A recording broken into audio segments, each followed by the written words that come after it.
So we're out at Markham Estate. It's the 7th of December 2015, and since the last time we were out here, they've put fencing out the front and around Markham Estate, and they've put flyers in people's, the local residents here, letterboxes saying that asbestos removal will begin on the 12th, which is the first part of demolition. They can't really proceed with demolition without safely removing that. So potentially the work's starting here fairly soon to demolish public assets. We've had a few people approach us since we've been here this morning. One of them was the Ashburton Housing Action Group. Yeah, the local. Yeah. And they're really upset that there hasn't been any transparency. They feel there hasn't been any transparency in process about what's happening here with public assets, and they're not real happy about public housing being replaced with a mix of private and social housing. Specifically, they're not happy that public assets are being replaced with social housing.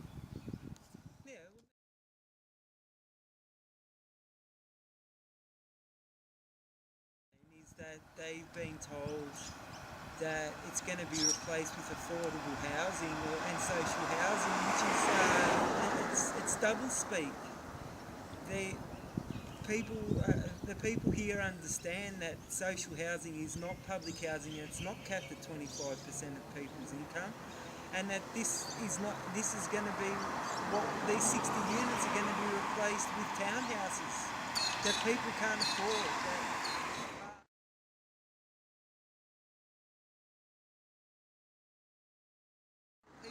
Waiting on our public housing waiting lists, and the people that are rough sleeping and looking for housing are never going to be able to afford. Something that sort of supports the Ashburton Group's frustrations about transparency is they've sought through freedom of information to try and find out what is happening here, and they've been denied that information even through freedom of information. So they'll probably end up potentially taking it to court, but then that costs money. And I guess there's a point to make about that, is that the government is meant to be transparent in what it does and shouldn't need to be taken to court. Apparently it's a state-operated enterprise, a private sort of arm of the government who has a hand in this redevelopment here. So whether it's a state-operated enterprise, it's still the government, and they've got an obligation to be transparent. Why aren't they being transparent? What have they got to hide? That's actually really important, that a government arm, Places Victoria is the corporate arm of the Victorian government, and it's been played a huge role in the demolition of what's behind us. And the process of consultation is non-existent. None of the people that lived in here were involved in any sort of consultation process, neither of any of the people that live around it.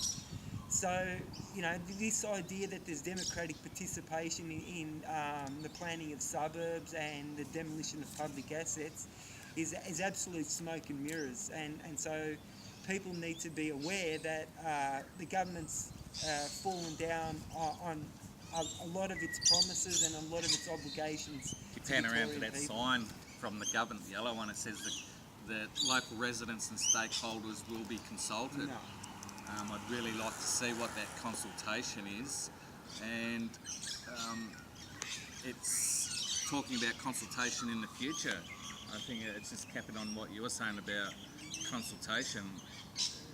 Shouldn't that have already happened? Isn't that due process? But apparently it's going to happen in the future at some point.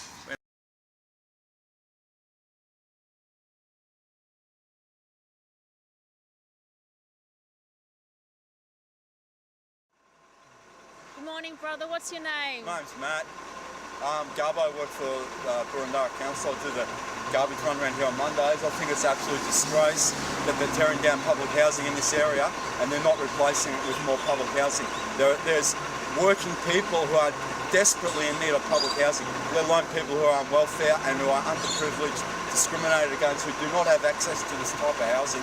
and the government is going to sell this land to make a handsome profit for themselves, just because this area is deemed to be worth a fair amount of money. So I imagine the government is going to sell it to make a tidy profit. That's an absolute disgrace. It should be kept in the hands of the Garbage people. truck driver pull up, there's a spin day out here, and he sort of supported what we were doing here because he said he's lived here for ages. Garbage truck drivers actually earn fairly good money in comparison, and he's saying he's finding it hard even on a garbage truck driver's wage to make his rent payments. And he's pointed out that driving around here he's known there's heaps of old commission houses that have been here for a long time that have been just sitting unused for a long time. And it's like, well, what's going to happen to them? Are they going to be demolishing them? And up the street here, we're already seeing there is a house straight across from Ashburton Estate that's been fenced off. And why? Has there been consultation about that? Is that going to be knocked down too? And why have they been sitting unused? Whilst there's people living under bridges. So, still on Markham Avenue, we're across the road from the estate at number 11, and this is another housing commission, public housing asset that's been sitting here for a year, vacant, unused, whilst aunties are sleeping in cars, escaping domestic violence with kids, and people are living under bridges, and basically it's a public asset that's part of the social safety net that's going to be demolished along with the Markham Estate across the road.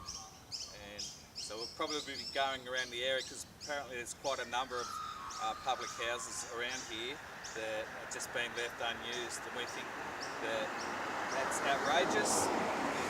In effect, it's a crime against people and their basic human rights. Number 11, Markham Avenue, across the road from the public housing estate. It's probably a 3-bedroom home that a family could be living in. We know that the statistics reflect that a significant number of people who are homeless are women escaping from domestic violence. And I'm sure any of those mothers would prefer to live in a place like this, even though it's older, it doesn't really matter. It's much better than sleeping in a car in a car park and living in fear that someone's going to come and knock on your window and assault you because you're sleeping in a car park with your kids. That's really what we need to ask. Why is a government that says it's committed to assisting people and committed to public housing and helping those on low incomes going out of their way to demolish public assets? Or leave them sitting unused. That's right.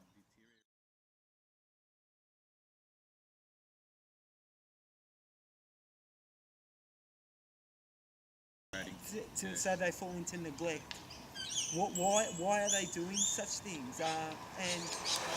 And the only conclusion I can reach is because they don't mean what they say. It's their empty words. Last week there was a sleep out by the union on the steps of Parliament House. You'd think that would warrant someone, a politician, to come out and see and speak to the people who engaged in that action. What's the problem here? How can I help?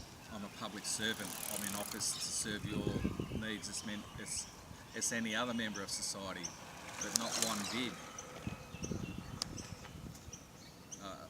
I guess the point I'm making is that I don't think they're not responsive. They really care.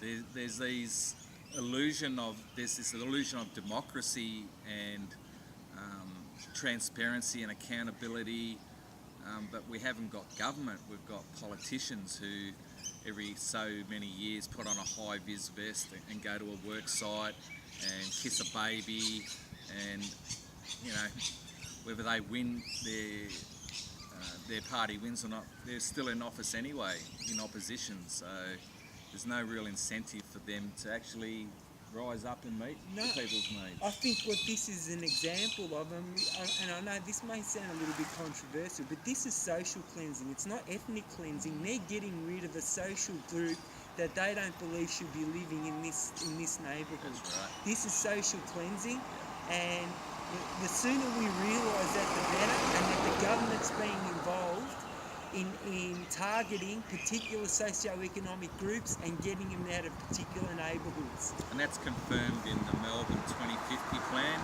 where there's suburbs like Frankston and Craigieburn and all these periphery area suburbs where they're planning to build high-rise commission flats to house people to keep pace with the growing population and the demand on housing to meet those.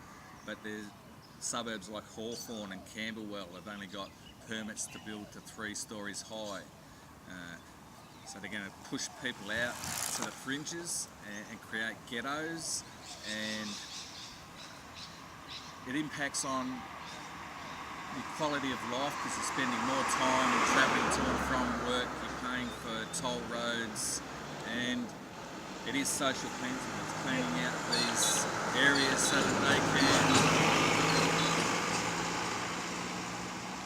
use these areas for people who, if a stand isn't taken against the land barons, what their standard of living will be atrocious. We're already seeing people paying 60% of their wage for rentals, and they'll never escape that rental trap cycle and enter the housing market because they can't. No, that's all true, and the destruction of public assets is going to make that even more difficult. And we're finding people that public toilets are closed. The encroachment on what is on public assets has been a slow, steady, but a constant one. And until we start to raise the consciousness of Victorian people that these assets are ours, they're being paid for by us, that we should be kicking up a stink and this isn't good enough, they're just going to continue trampling over our human rights. Well, a connotation of, for Gen X and Gen Y, who won't escape that rental trap, is they won't even be able to afford rent, and they become then a new, they enter the public housing waiting list and become a demand on depleted assets, and waiting for 10 years, 15 years, 20 years for public housing. And that means there's going to be more people living rough in the city, living under bridges, sleeping in cars, and that impacts on their quality of health, their mental health. People will be begging. Yep. More people in prison. Yep. There'd be such more a demand. move on powers. There's so much These pressure. Are the connotations. On fire brigades and mental health workers and ambulances that they just do not want to see the argument that if you build public housing and house people, all that can be stopped. But there's this neoliberal belief that user pays, and that's swept the country, and that's why estates like the one behind us is going to be knocked down. So from the union perspective, we're not content with having to go through these processes of freedom of information. We require the government to be more transparent, but we know that's not going to happen. And when the government, democracy has hard fought for and non-negotiable standards, and any deviation from them is a step away from democracy. It's a failure of democracy. And I think the sooner the people realise that we haven't got a real democracy anymore, we haven't got a real freedom of press, and get outraged about that, then nothing really is going to change. It's going to get worse. And if you've got kids and you've got grandkids, or if you've got nephews and nieces, or you're doing it hard, if you don't stand now and take some sort of action and demand what's rightfully yours, unfortunately you're going to have to demand it because it's been incrementally stolen from you. And it ain't going to be given back without some sort of stand being taken. Tyrants will never cede power voluntarily. Don't be fooled that the rich will ever let you vote away their powers. That's right. It's a mug's game. They won't give up what they've robbed. No way.